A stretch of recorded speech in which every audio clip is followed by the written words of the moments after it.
because first we try to reflect for the films. Not on.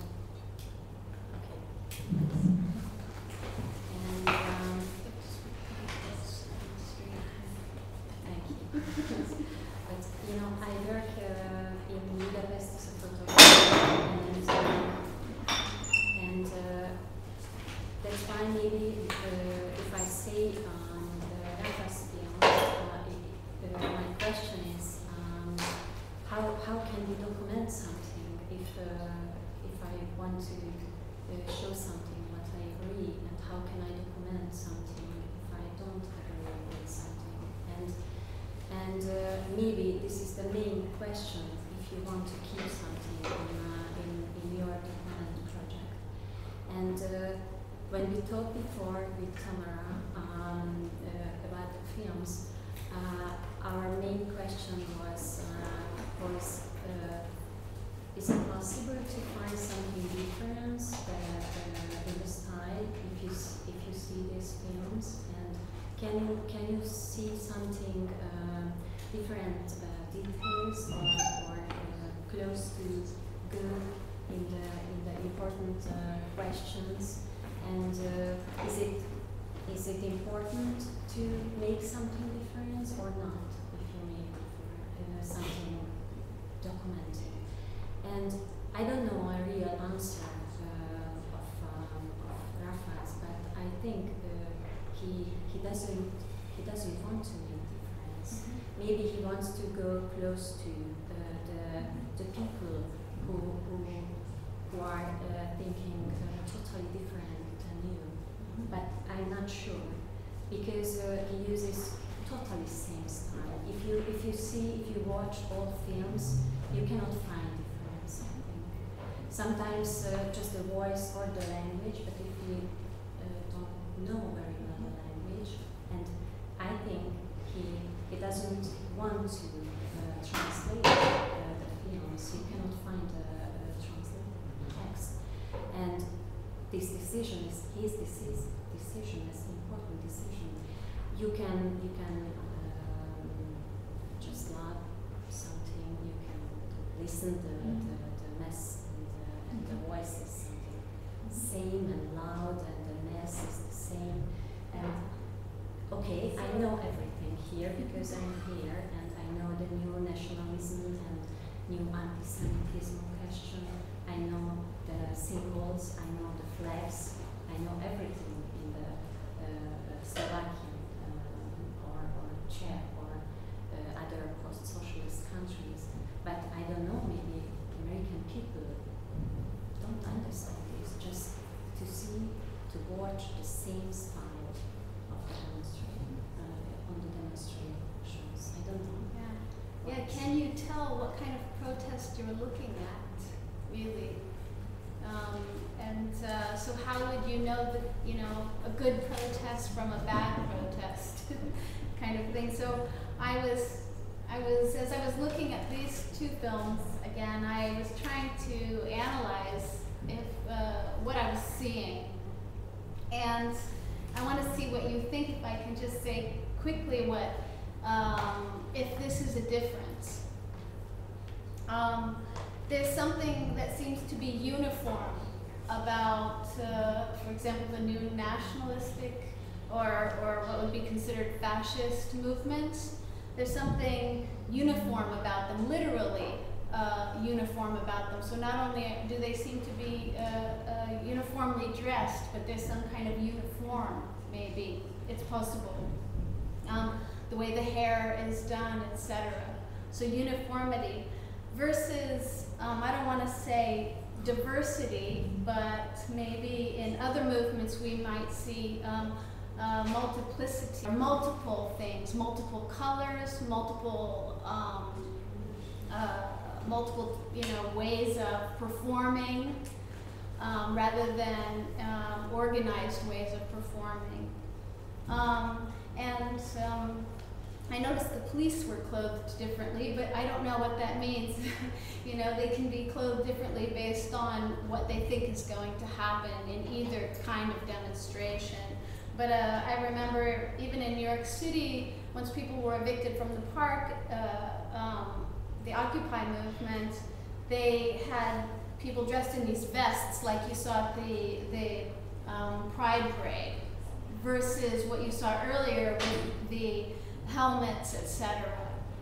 So there's something different going on with how the police consider their role, or how they, and what they anticipate happening at that stage.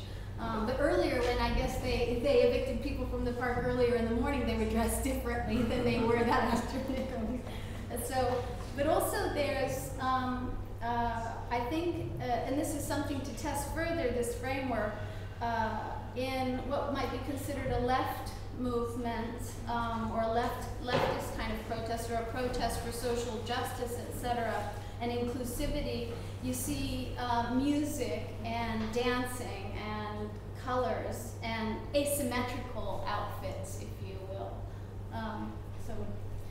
Yes, but I think this situation is easier because there are two different groups, the gays and homosexual people and protesters, and the other side, the opposite side. And if you make in the same time two oppositional position people, about the oppositional people documents, you are in easier situation, I think. But if you see all Rafa's films, I think you cannot see a real difference. Mm-hmm. And it's, for me, it's very, very interesting and sometimes horroristic, because my question is, what is my responsibility if I'm an artist, or if I'm a photographer and documentarist? How can I participate in this movement? Because if you are very active, maybe you are not an activist, and for example, I don't know I am an activist or not, because I support with my pictures some movements and policy foundations, but I selected movements, and I don't use ironic language. For example, my pictures sometimes is positive propaganda. It's a totally different ways, because I decided what I want to support, what I want to select, and his position is another side, because is other way, because he wants to show everything in the. Do you think he's attempting objectivity? That he's just. I think this is a different question, not an objectivity question, because we cannot be in the neutral situation. Never. You cannot use a real objective position. You can be close to it, and step by step maybe you are close to this objectivity, but I think it's not possible. And my question, if you watch more and more films and more details, the people who support this new nationalism or anti-Semitism, for example, do you know more about these people or not? Is this a real information or not? These are my questions, because I don't know. How would you differentiate your work, where you take an explicit stand, or you have conscientiously a stand, yeah. And how would you compare with maybe what his work is softer, I think, my work.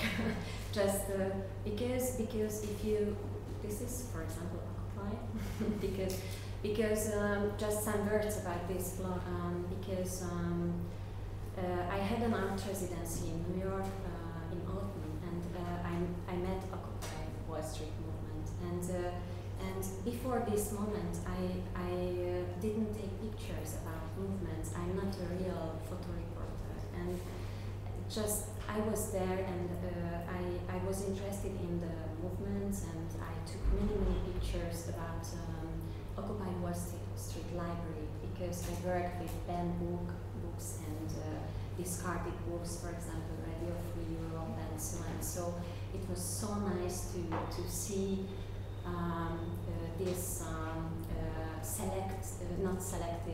collected left thinking and liberalism and Marxism again. And my question was, oh my God, I don't know anything about this culture and new question, because I came from a country where is the new and old rhetoric from 70 years ago maybe, and I was very depressed and frustrated. And when I went to the Occupy, I saw, okay, this is 21st century, and I came maybe just 20th century, and I was again optimistic, and I took many pictures, and I decided I wanted to be in our movements in Hungary. I don't want to be more silent, and I don't want to be just an artist who will exhibit again and again something about recent past and very PC questions about post-communist period. I wanted to... Or pure. Yeah, no, I don't want to be ironic, because, this was my research, just I had more power. I wanted to make something, because it's, I think, our contemporary field, not too fast, not too strong now, We are very deep, very nice, very progressive, but we are in a separately field. We are not in the center in Hungary, in the center of movements or thinking. Just, a little bit, we are very slowly. And this was my decision. Okay, I try to make something, but I'm not a real political artist, I'm not a real activist, but I selected... What does that mean? It's good. Good question. I don't know. I don't know exactly. But I selected some very good, for me, very important policy, political and public political foundations first. And I sent them my pictures, and I offer my job, because I can take pictures. And okay, I try to share my knowledge with movements and politicians. Not a parties now, because I don't know, I cannot prefer parties now here, but I'm not against parties, just, I don't know in this moment how can we continue our new parties programs, and so it's a flexible time now. Mm-hmm. Just I wanted to support some very important movements, but in this moment I cannot say in Hungary I'm in the left or not, because the liberalism question is the new question here, and the left thinking is the mix question here. Yeah. It's very difficult. That's interesting, because something that I found interesting in the Occupy movement was that, because this is something that divides people when it comes to protest, is you talk about political parties or political candidates, etc. And anywhere, basically, if you want to divide people, start talking about that, and you have a good chance of being successful. But in the protest movement in Occupy New York City, what I found was that people were transcending that discourse. They weren't being pulled in by it. They were trying to they seemed to be successful at transcending it. And surveys done at the park indicated that people were claiming themselves to be independent rather than claiming to be democratic or Republican. And and the discussion was brought at a different level, because this can divide people. So it's interesting for me to hear you say that. Yeah, it was very strange because when I was in New York, yeah. Yes.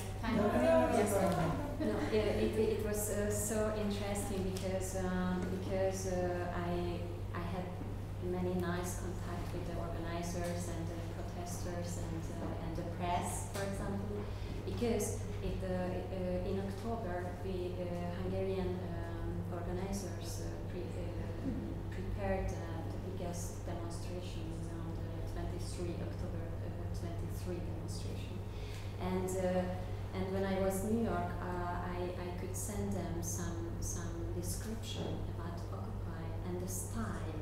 How can occupiers organize demonstration?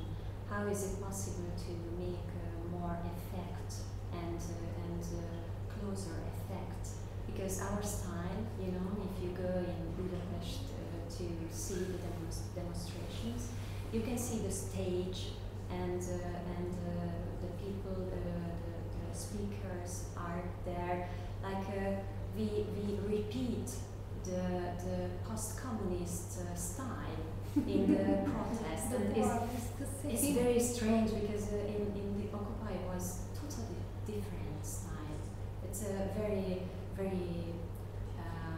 powerful, and we could feel together the strongest feeling, and the speakers were very impressive. And yes, but you know, regarding speakers, that's a good point, because when I look at these videos, it seems there are, and which is traditional for a protest, to have an organized set of speakers in advance.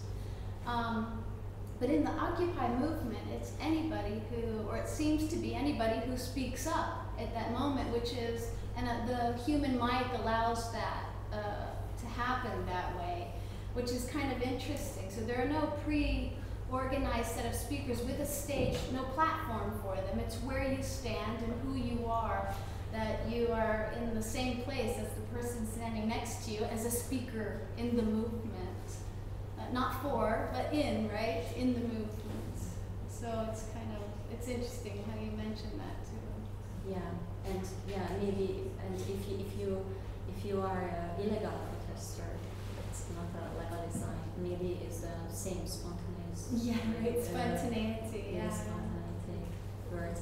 And it was also very interesting when I asked the press to make a message for Hungarian protesters, and I said. We are together here, 60,000 people in the demonstration. The occupiers said, "Oh my God, 60,000 people together is a huge mess." Because in the Times Square, for example, I don't know. Do you know how many people were in the Times Square? I think we never had 60,000. Yeah, maximum maybe 40,000. 10 or 4. Yeah. 10, 20, 30, 40. Yeah, maybe. It was a totally huge demonstration here, but it's different. But our question is not a new globalism question. Our question is against our. So should we let other people? Maybe we can just, maybe we don't have to sit at the front, but we can just like talk by other people who want to join in more and kind of expand the discussion. We'll just carry on, with this discussion, this talk. We want to